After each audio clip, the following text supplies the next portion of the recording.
Chers collègues, la parole est à Madame Orliac.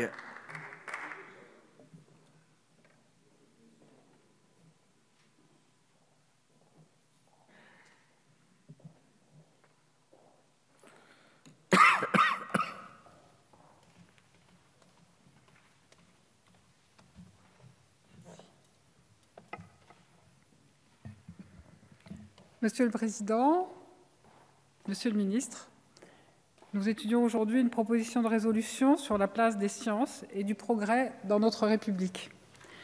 Cette proposition de résolution a été déposée par 3 groupes parlementaires, que sont le groupe radical républicain, démocrate et progressiste, le groupe socialiste, écologiste et républicain et le groupe Les Républicains. Autant dire que ce sujet semble faire consensus sur les bancs de l'Assemblée nationale. Ainsi, cette proposition de résolution que j'ai déposée avec plusieurs de mes collègues du groupe 2RDP vise à redonner à la science toute la place qu'elle est censée occuper au sein de notre République. Effectivement, aujourd'hui, cela a été déjà dit par les précédents orateurs, on peut constater un climat de défiance croissant vis-à-vis des institutions scientifiques et des savants. On l'a vu tout au long de cette législature sur les débats qui ont animé de grands sujets de société ou soulevé des questions de bioéthique.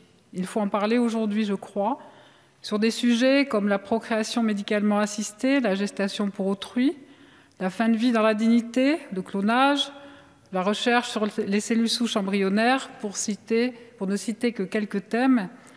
Et à ce titre, lorsqu'on évoque cette question, je voudrais rappeler que force est de constater que les mêmes opposants à l'interruption volontaire de grossesse, à ce moment-là, auraient souhaité imposer un statut à l'embryon, interdisant ainsi le recours à l'IVG et faisant fi de règles et définitions qui sont acquises par la communauté scientifique. Il n'est pas lieu ici et maintenant de faire un débat sur ces sujets de société, mais force est de constater aussi que souvent l'émotionnel prend le pas sur le rationnel, sur le scientifique. Et la proposition de loi que notre groupe des radicaux de gauche et apparentés avait portée en début de cette 14e législature, visant à autoriser la recherche sur les embryons et les cellules souches embryonnaires, allait dans ce sens. En effet, il s'agissait de lever l'hypocrisie d'un régime qui en pratique autorisait la recherche tout en la stigmatisant. En 2010 déjà, l'Office parlementaire d'évaluation des choix scientifiques et technologiques avait fait valoir qu'il n'était pas pertinent de prôner un interdit tout en organisant les conditions de sa transgression. Désormais, l'Agence de biomédecine octroie les autorisations de recherche au cas par cas. Alors qu'on nous prédisait la fin du monde, force est aussi de constater que les scientifiques ont désormais les mains et les poings moins liés, qu'ils peuvent mener à bien leurs recherches et que la médecine peut progresser dans ce domaine. Ainsi, cette proposition de résolution vient ancrer encore un peu plus l'importance du champ scientifique dans nos institutions. C'est d'autant plus un signal fort, alors qu'outre-Atlantique, l'invocation au plus haut niveau de l'État de faits alternatifs, aussi bien au sujet du maquillage d'événements d'actualité que de recherche scientifique, fait désormais son chemin.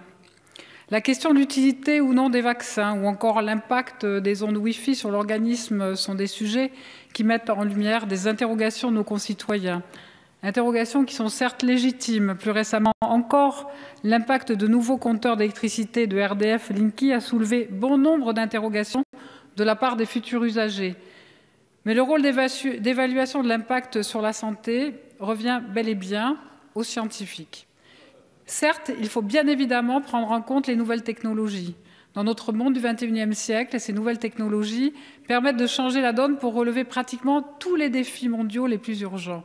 Et pour chaque nouveau moyen utilisé, il faut veiller dès lors à ce que les scientifiques puissent prendre toute leur place dans l'élaboration des recommandations dont le législateur pourrait s'inspirer.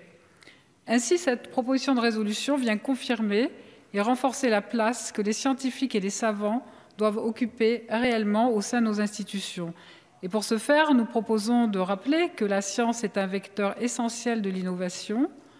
Les différentes successions des PLFSS de cette législature m'ont permis à ce titre d'évoquer régulièrement l'innovation scientifique dans le domaine de la pharmacologie, Et en tant que présidente du groupe d'études maladies rares, j'ai été tout au long des auditions menées pendant ces 5 années confrontée au manque de moyens financiers visant à faire une recherche scientifique dans le domaine thérapeutique concernant les maladies rares. Nous proposons également de donner une place importante à l'initiation aux sciences, et ce, à tous les niveaux et de la formation scolaire. Ainsi, nous estimons plus qu'utile que les plus jeunes élèves soient sensibilisés à la démarche scientifique afin de leur permettre d'acquérir de futurs outils, leur permettant de se forger une opinion, non pas sur l'émotionnel, mais bien sur le rationnel. Je voudrais aussi parler du rôle des associations. J'en citerai une dans ma circonscription, Carrefour des sciences et des arts, qui met justement la culture scientifique à la portée de chacun, des enfants, mais des adultes aussi. Cette proposition de résolution veut également donner une place plus large à l'enseignement scientifique, tant au collège qu'au lycée, par une qualité renforcée d'enseignement des matières scientifiques. Mais si les sciences doivent prendre une place importante dans les cursus scolaires, nous n'oublions pas non plus la philosophie consacrée aux sciences et à l'épistémologie dans les classes de lycée, ainsi que dans l'enseignement supérieur. Au sujet des institutions scientifiques, nous proposons que l'Académie des sciences, l'Académie des technologies et l'Académie des sciences morales et politiques puissent prendre toute leur place dans les cursus scientifiques, comprenant les enseignements en sciences technologiques et en sciences humaines qui est dispensé dans les lycées. Inversement, il est souhaitable que les étudiants puissent également mieux interagir avec ces académies scientifiques.